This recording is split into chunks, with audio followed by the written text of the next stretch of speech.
तो जीव भाव से आत्म भाव में आना है, बस यही एक पुरुषार्थ करना है। और आत्मविश्वास मतलब अपने में विश्वास। मनुष्य दूसरे में विश्वास तो बहुत करता है, लेकिन पहले अपने में विश्वास करे। जो अपने में विश्वास नहीं कर सकेगा वो किसी और में भी कैसे करेगा। दूसरों पे आप विश्वास करते हो, विश्वासघात भी होता है, भरोसा टूटता भी है। लेकिन आपको विश्वास अपने स्वयं पे होना चाहिए, अपने ज्ञान पे, अपनी क्षमताओं पे, जो भगवान ने दिया तुमको शक्ति दी।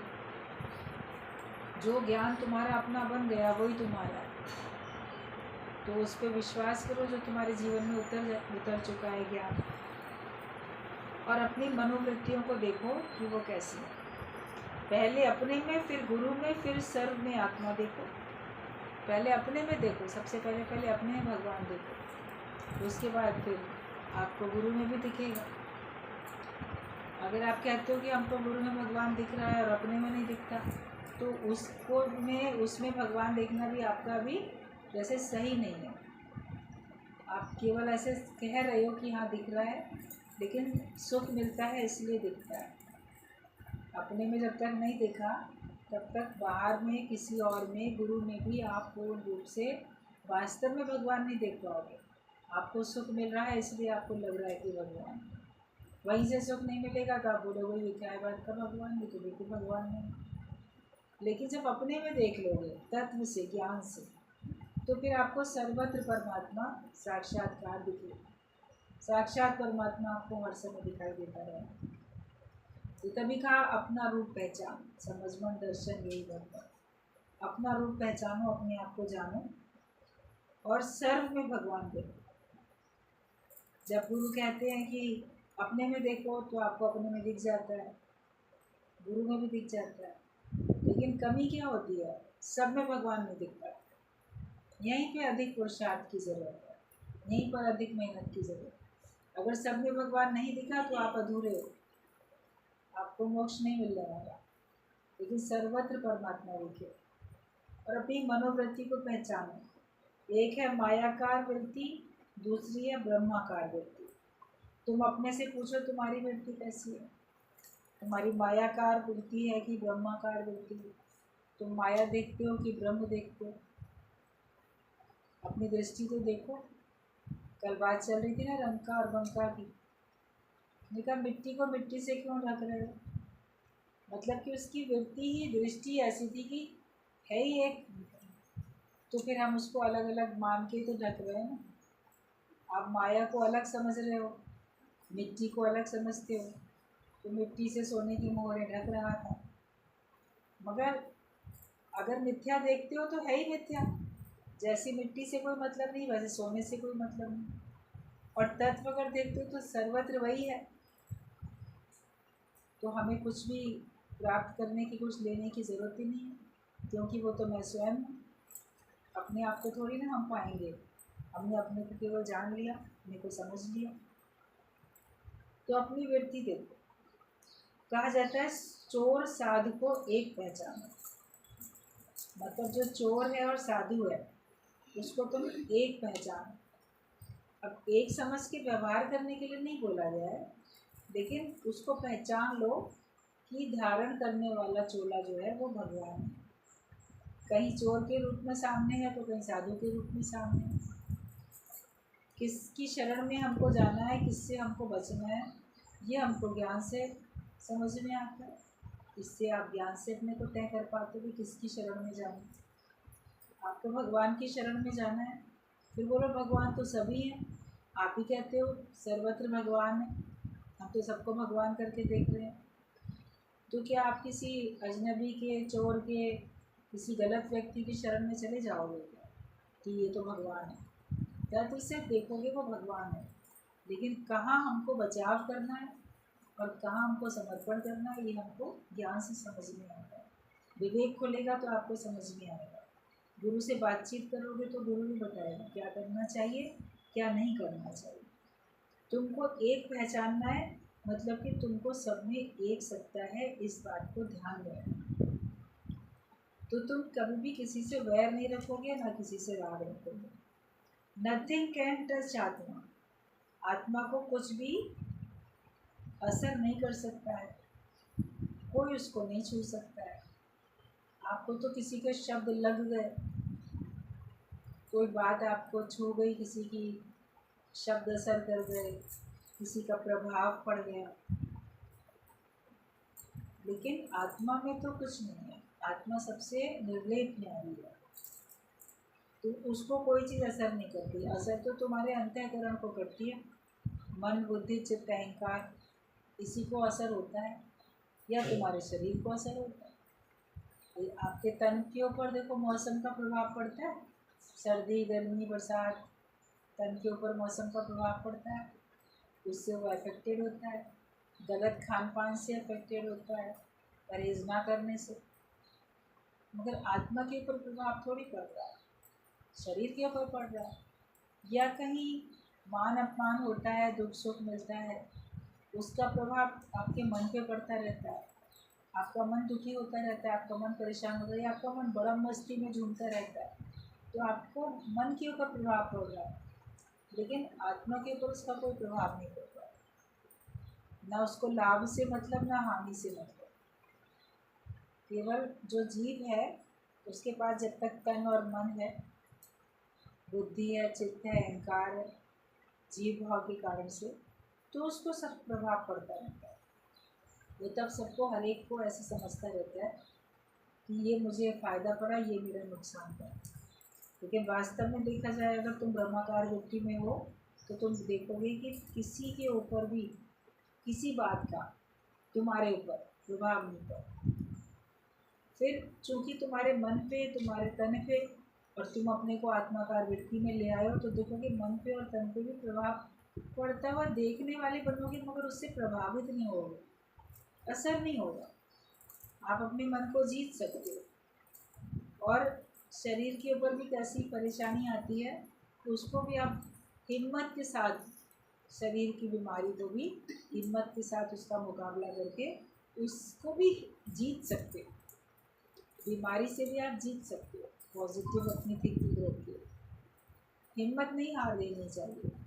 किसी के अंदर में बिल्कुल ताकत ही नहीं होती है, हौसला हिम्मत नहीं होता किसी के अंदर में, तो वो छोटी छोटी बातों में बड़ा परेशान हो जाता है, बड़ा दुखी हो जाता है।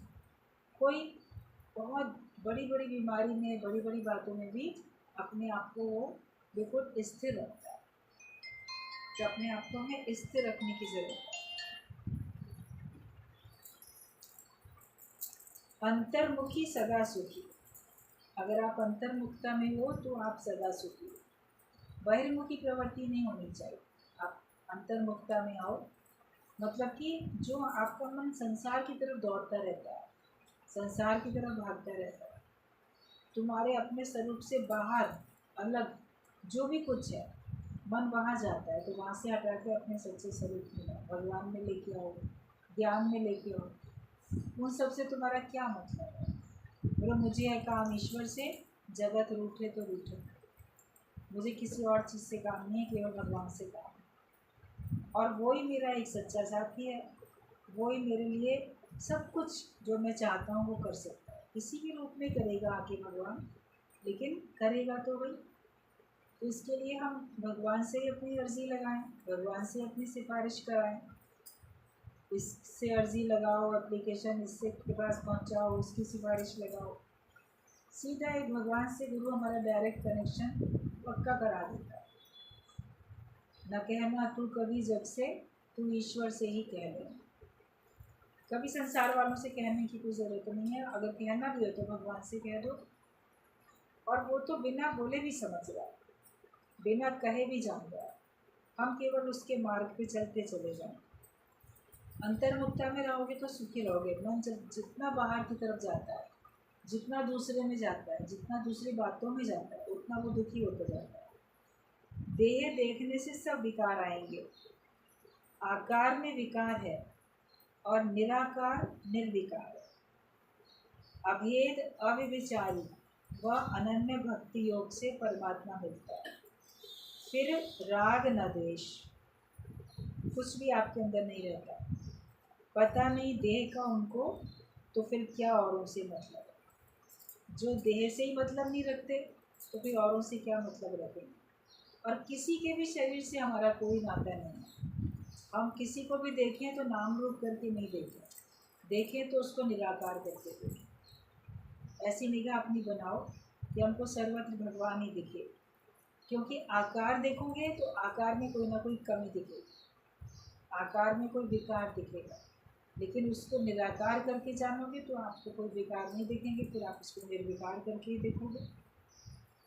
अभेद भक्ति, अविचारी भक्ति व अनन्य भक्ति योग से परमात्मा मिलता है। इन सब के बारे में कितने विस्तार से सत्संग में बताया जाता है कि अभेद भक्ति हो जाए, भक्त में और भगवान में कोई भेद ना रह जाए, भेद कुछ ना रह गया बिकने और खरीदार। तू अलग नहीं, मैं अलग नहीं, जो तू है सो मैं हूँ, जो मैं हूँ सो तू है। ये आपकी स्थिति बन जाए, वो निराकार तत्व से जब आप जानोगे तभी तो बनेगी। शरीर से तो दूसरा अलग है, तुम अलग हो। फिर तुम अपने को देह मानते हो, भगवान तो देह नहीं है, तो तुम्हारा योग कैसे लगेगा?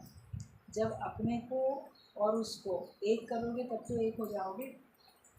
अभी किसी ड्रम में अगर मान लो गेहूँ रखे हुए हैं, उसी ड्रम में आप चावल डाल दो तो उनको चुन के अलग अलग कर सकते हो, गेहूँ अलग चावल अलग।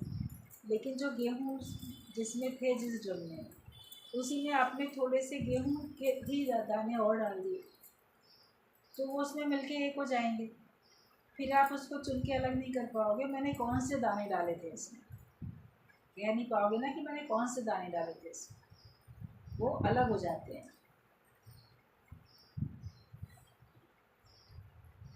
अलग चावल है, गेहूँ है, अलग अलग चीज़ें हैं तो अलग हो जाती हैं। लेकिन जो वस्तु थी उसमें वही वस्तु जब डाली गई तो उसको आप अलग नहीं कर सकते। तो योग लगाना चाहते हो भगवान से, भगवान निराकार है, तुम साकार, तो तुम्हारा योग कैसे लगेगा?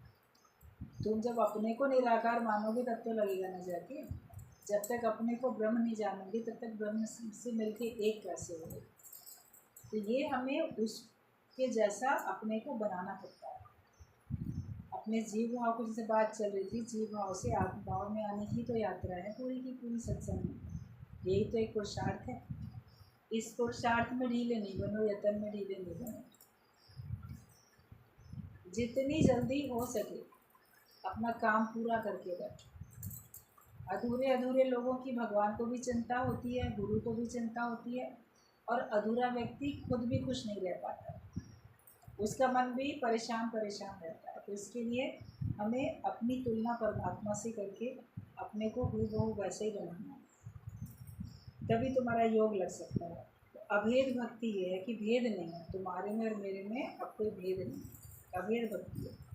अव्यभिचारी भक्ति है जिसमें भगवान के अतिरिक्त हमारा किसी और चीज़ से लगाव नहीं है। आप भगवान की भक्ति तो करते दिखते हो, संसार में बहुत भक्त दिखते हैं, मंदिरों में लाइनें लगी हुई हैं, तीर्थों में भीड़ की भीड़ जमा है, बड़े भक्त हैं, बहुत जा रहे हैं, वो भक्त हैं, लेकिन उनकी भक्ति अव्यभिचारी भक्ति नहीं है, क्योंकि वहाँ वो भगवान से भगवान को मांगने थोड़ी जा रहे हैं, वो भगवान से माया को मांगने जा रहे हैं। उनको भगवान की भक्ति है लेकिन उनको प्रेम माया से, तो ये उनकी व्यभिचारी भक्ति है कि परमात्मा के अतिरिक्त अगर आप किसी को कुछ देखते हो तो वो आपकी व्यभिचारी भक्ति कहलाती है। तो उसका कोई भी नुकसान नहीं कर सकता। हमारे अंदर की इच्छाएं होती हैं तो लोग उसका फ़ायदा उठाते हैं। आप बोलोगे फलाने ने ना मुझे ठग लिया, तुम उसकी ठगी में क्यों आई? क्योंकि तुम्हारे अंदर इच्छा थी कि वो 10 रुपये के ना 100 रुपये बना के दे देगा, ये मेरे पैसे दुगने करके दे देगा, ये कंपनी मुझे अधिक फ़ायदा दे देगी। तो आपके अंदर का तो इच्छा थी, लोभ लालच था, तभी तो किसी ने आपको ठगा।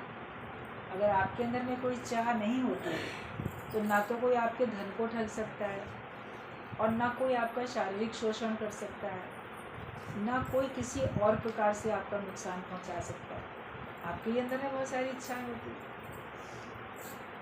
उससे हमें अपने आप को बचाना है। चाहिए तो केवल एक भगवान चाहिए, बिल्कुल अविचारी भक्ति कि मुझे चाहिए तो बस एक भगवान चाहिए और मुझे कुछ नहीं चाहिए। और अपने को इतना मजबूत बनाओ ना। जो भी लड़कियां आजकल, जितनी भी लड़कियां हैं, तो उनका ध्यान कहाँ जा रहा है? फैशन में, मॉडलिंग में, फिल्म स्टार्स में, इसमें उसमें, इन्हीं बातों में ध्यान जा रहा है। वो अपने को शक्तिशाली बनाने के लिए कहाँ विचार कर रहे हैं? उनको अपने अंदर में शक्तिशाली बनाना चाहिए अपने आप को, उसके लिए उनको मोटिवेट करना चाहिए। लड़कों को भी, लड़कियों को भी, लड़कों को भी, हर एक अपने आप को इतना मजबूत बनाए कि कोई उसका नुकसान ना कर सके। अपना नुकसान आप खुद करते हो पहले, तब कोई दूसरा आपका नुकसान कर सकता है। जब नुकसान हो जाता है तब पुलिस में रिपोर्ट लिखाएंगे, तब शिकायतें करेंगे। तो पहले ही बच जाओ, पहले ही बोल दो, पहले ही समझ जाओ कि क्या मेरे लिए अच्छा है, क्या बुरा है। सत्संग से समझ मिलती है क्या अच्छा है तो क्या बुरा है। हर दिन कोई ना कोई हमको एक बात ऐसी मिल जाती है जिससे हमारा जीवन और दृढ़ शक्तिशाली बनता है। आप अपने आप को और परमात्मा के नज़दीक महसूस करते हो। ये नहीं कि आप अपने आप को माया में जाता हुआ महसूस करो। तो समझो कि मन है अभी हमारे पास, मनमुखी नहीं बनो, गुरुमुख बनो। और अनन्य भक्ति हो जाए कि अन्य तो कुछ है ही नहीं, दूसरा है ही नहीं, है ही तो केवल एक भगवान, भगवान के अलावा कोई दूसरा नहीं। दूसरा हो तो मैं उसकी तरफ देखूं। अभी चॉइस है, मान लो आपके पास कोई आपको कहता है ये दो चीज़ें हैं, दोनों में से आप कोई सी एक ले लो, तो आपके लिए चॉइस होती है। चार चीज़ें हैं तो चॉइस है, लेकिन है ही एक, दूसरी है ही नहीं, तो आपको सोचना नहीं पड़ता है ना, आप बस वही ले लेते। मान लो एक ही कलर के डब्बे भी मान लो होते हैं, तो आपको सोचना ही नहीं पड़ता। 10 लोग बैठे हैं, 10 लोगों के लिए 10 डब्बे रखे हैं, सेम डिट्टो एक से हैं, तो आप कोई सा भी उठा लोगे। लेकिन अलग अलग रंग के, अलग अलग प्रिंट के हों तो आप उसमें चॉइस करोगे, ये नहीं, ये नहीं। तो अनन्य मतलब अन्य है ही नहीं, भगवान ही है। तो हमें कहीं और मन भटकेगा क्यों? एक भगवान को चुन लिया, बस हम उसी में अपने आप को लीन करके बैठे। फिर आपके अंदर ना संसार है, ना संसार की कोई पदार्थ, वस्तुएं, व्यक्ति, फिर कोई चाहनाएँ भी नहीं है संसार की, कुछ भी नहीं। तो ऐसी भक्ति से भगवान मिलते हैं, अभेद भक्ति से, अविचारी भक्ति से और अनन्य भक्ति से। अपने अंदर देखना कि आप लोग भक्त तो हो भगवान के, अभी किस कैटेगरी के भक्त हो। भगवान से जब प्रार्थना करने बैठते हो तो मन किन किन चीज़ों की प्रार्थना कर लेता है? अपने घर वालों के सुख की प्रार्थना करेगा, और अपने स्वयं के सुख की प्रार्थना करेगा। पदार्थों की चाहना है उसके लिए मांगेगा, प्रार्थना करेगा। मन किस किस चीज़ की प्रार्थना करता है? हर एक अपने आप को तो जानता है ना, कि वो जब कभी भी प्रार्थना करने बैठता है या भगवान को याद करता है तो केवल भगवान को भगवान के लिए याद करता है, भगवान चाहता है या कुछ और चाहता है। अगर आपका मन कुछ और चाहता है तो आपको अभी पूरी भक्ति है, सच्ची भक्ति है। जब भगवान के अतिरिक्त दूसरा कुछ बना ही नहीं है ही नहीं, और मुझे उसकी आवश्यकता भी नहीं, ये स्थिति हमको बनानी है। और जिसकी बन गई है उसको बनाए रखनी है। वरना क्या होता है कि कभी तो आपका मन बड़ा निरच्छा हो जाता है, कुछ नहीं चाहिए।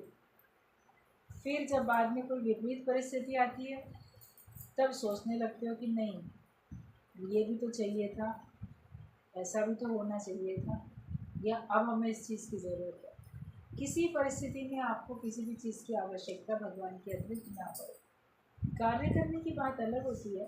मान लो अभी आपके पास धन है और आपको उससे अच्छा गुजारा चल रहा है, आप भगवान की भक्ति करते हो, आपके जीवन यापन के लिए आपके पास धन है, आपके परिवार के भी चलाने के लिए आपके पास है, आपको कोई दिक्कत नहीं है, आपका मन माया में है ही नहीं, पैसे में है ही नहीं।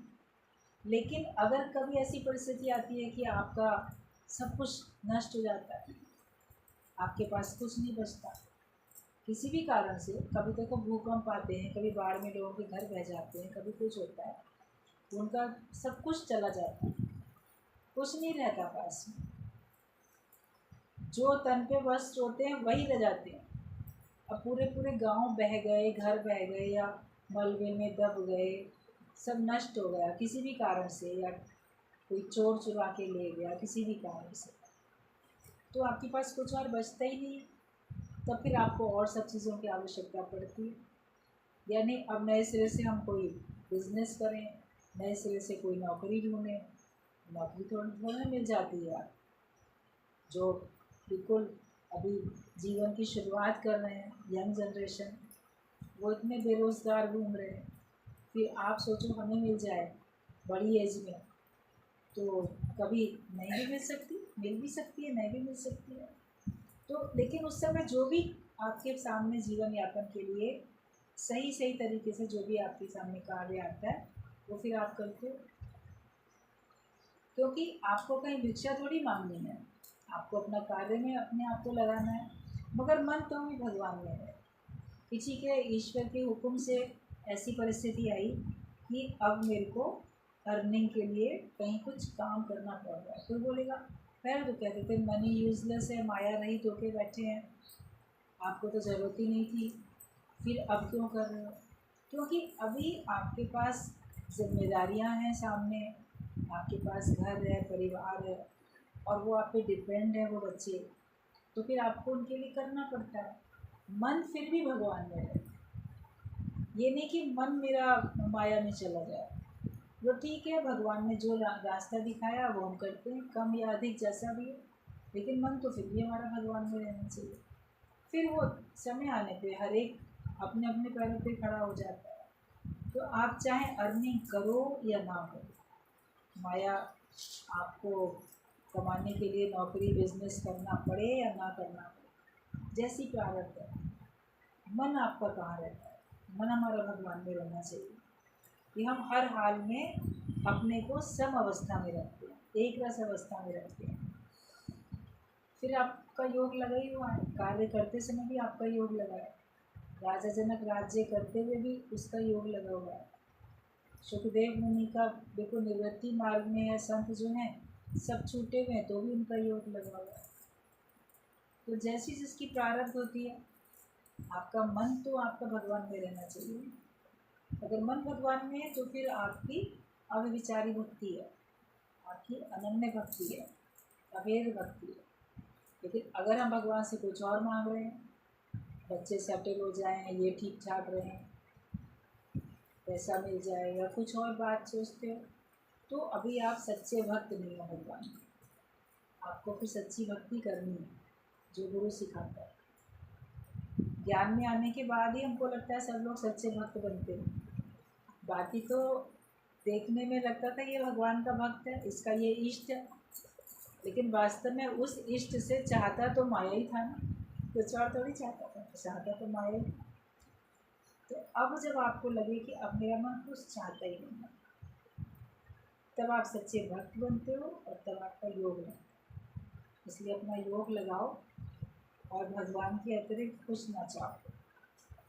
फिर जो पेट में गुरु जी की बात आज चल रही थी, जब तुम्हारी ऐसी स्थिति बन जाएगी और तुम्हारे जगत के नाते अंदर से कटे हुए हैं और बाहर से भी आपको कोई खींचने वाला नहीं बचता है, आपसे केवल हरि भक्ति का ही कार्य होता है, ज्ञान का ही कार्य होता है, फिर आपकी जेब में 1 रुपया भी नहीं हो तो भी भगवान आपको चलाते ही रहता है। अभी गुरु जी की बात सुन रहे थे ना सभी, कि वो चलाता ही रहता है भगवान, उसको अपने लिए सोचने की ज़रूरत नहीं पड़ती है।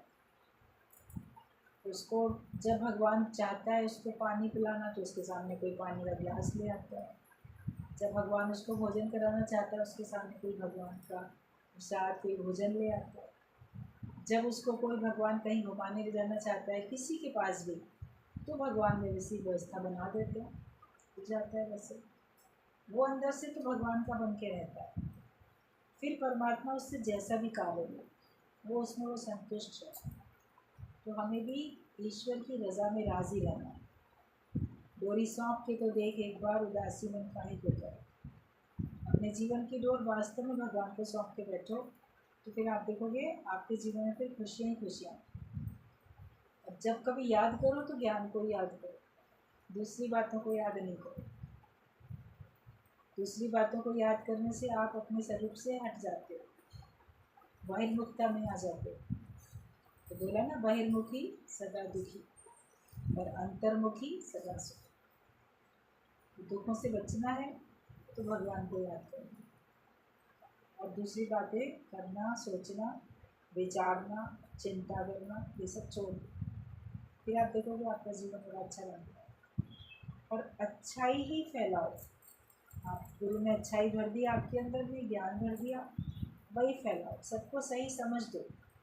सही समझ की बहुत ज़रूरत है, और लोग दूसरे की समझ धारण करना नहीं चाहते हैं आजकल। लेकिन फिर भी आपका ये मॉरल ड्यूटी, आपका ये धर्म है कि मैं उसको नुकसान से बचाने के लिए सही सलाह दूँ। मानना ना मानना अगले की मर्ज़ी, मानेगा तो उसका भला होगा, नहीं मानेगा तो उसका। कम से कम आपका मन आपको दोष नहीं लगाएगा कि तुमने जानते हुए भी इसको नहीं बताई बात। वो भी कभी कह सकता है आपने टोका क्यों नहीं पहले से मुझे, टोक देते तो अच्छा होता। तो आप कह दो एक बार में, मानेगा तो ठीक है, नहीं मानेगा तो ठीक है। ये हर एक की अपनी अपनी जैसी समझ है, जैसी सामर्थ्य है, सब ऐसे ही होता है। और नुकसान से बचाने के लिए गुरु हमको बहुत सारी बातें बताते हैं कि हम कैसे अपने में विश्वास रखें। किसी के कहे में, दूसरों की बातों में आके विश्वास भी नहीं कर लो। बेचारा बड़ा दुखी है, गरीब है, या ये ऐसा कर रहा है, ये आज मैं इसकी मदद कर दे रहा हूँ, कल ये मेरा पैसा चुका देगा। तो ज़रूरी नहीं है कि वो चुका देगा आपका पैसा। गुरु जी बोलते थे कोई तुमसे उधार मांगे तो ये सोच के दो कि वो कभी वापस नहीं करेगा, तो मेरा मन तो नहीं चलेगा। अगर तुम्हारा मन चले तो देने की ज़रूरत नहीं है। और ये सोच के दो, नेकी कर दरिया में डाल, कि मैंने दे दिया, ये मुझे वापस दे देगा तो बड़ी अच्छी बात है, नहीं देगा तो कोई बात नहीं। ये मन में हो तब तो दो, वरना देने की आवश्यकता नहीं।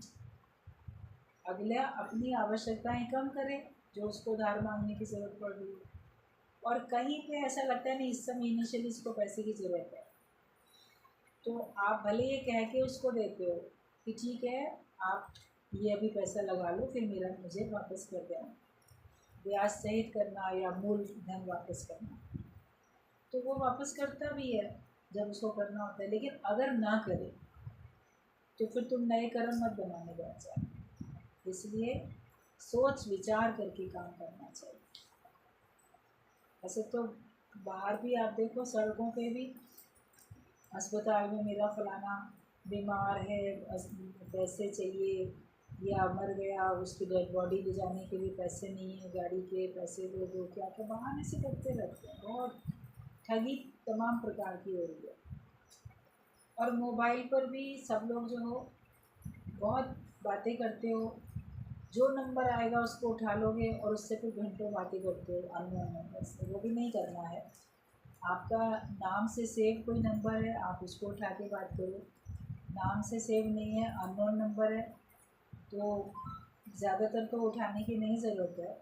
फिर भी अगर मान लो आपने उठाया, तो आपको जैसे ही बात करते ही पता चले कि मैं इस व्यक्ति को नहीं जानता हूँ, या ये मेरे से और मेरी कुछ इन्फॉर्मेशन ले सकता है, तो आप काट दो वहीं पे, मना कर दो कि नहीं हम इसमें इंटरेस्टेड नहीं है। तुम्हारे जो भी तुम प्लान बता रहे हो, यहाँ इन्वेस्ट कर दो, ऐसा कर दो, ये कर दो, बहुत कुछ कहते रहते हो। कई लोग फ़ोन पे डराते धमकाते भी रहते हैं। पेपर में तो बहुत आ रहा है कि ऐसे मोबाइल पे भी इतना बातें कर लेते हैं, अगले को इतना भ्रमित कर देते हैं, तुम्हारा ये नुकसान हो गया, तुम्हारा बेटा वहाँ पे कैद हो गया, पुलिस ने पकड़ लिया, बचाना है, ये वो बहुत आ रहा है। तो आप घबरा जाते हो और उनकी बातों में आके आप उनको पेमेंट कर दोगे ऑनलाइन, जब वो और कई तरीके से आपको फंसाने की बात कर लेते हैं। तो इन सब बातों से बचना है ना। जितनी जितनी सुविधाएं अगर बढ़ती हैं तो उतने उतने उससे क्राइम भी बढ़ते हैं। मोबाइल और इंटरनेट से जितनी आपको आसानी सुविधाएं मिल रही हैं, उतनी उससे क्राइम भी बढ़ रहे हैं। तो ये भी सावधानी रखो। बहुत ज़्यादा सारा दिन जो व्हाट्सएप पे बैठ के देखते हो, यूट्यूब में देखते हो, गूगल पे सर्च करते रहते हो, उनको सब कुछ जितना ज़रूरी है उतना ही करो। पर्सनली किसी के पास जाके हालचाल पूछ के आओ। कोई आपसे ऑनलाइन कहे, वो बोलो कि नहीं हम अपने आप ऑफिस में जमा करके आएंगे, या हम अपने आप फलानी जगह जाके बात करके आएंगे। किसी को जवाब ज़्यादा देने की ज़रूरत है। जितना बोलोगे उतना आपका नुकसान। ज़्यादा बातें करते रहोगे देर तक तो फिर वो कोई ना कोई इन्फॉर्मेशन, नहीं तो उतनी देर भी आपके मोबाइल को तो हैक करके रखेंगे ना वो लोग, तो उतनी देर में आपके किसी और नंबर से किसी और से बात करके कुछ कर सकते हैं। तो जो अननोन हो उनसे ज़्यादा बात करने की ज़रूरत नहीं है। कल भी हमको किसी ने बताया कि वो किसी घर में बैठी हुई थी, तो उनके पास में फ़ोन आया, तुम्हारा बेटा पकड़ लिया गया है ऐसे शराब के केस में, इस तरह के बहुत ऐसे। तो वो परेशान हो गए, बजाना चाहते हो कि नहीं, और फिर उसके लड़के से भी बात करा रहे हैं। मतलब कोई ऐसे रो रो के ऐसे बोल के आवाज़ बना के बोल रहा है, तो समझ में नहीं आता ये ऐसे कर रहा है, बचा लो बचा लो कर।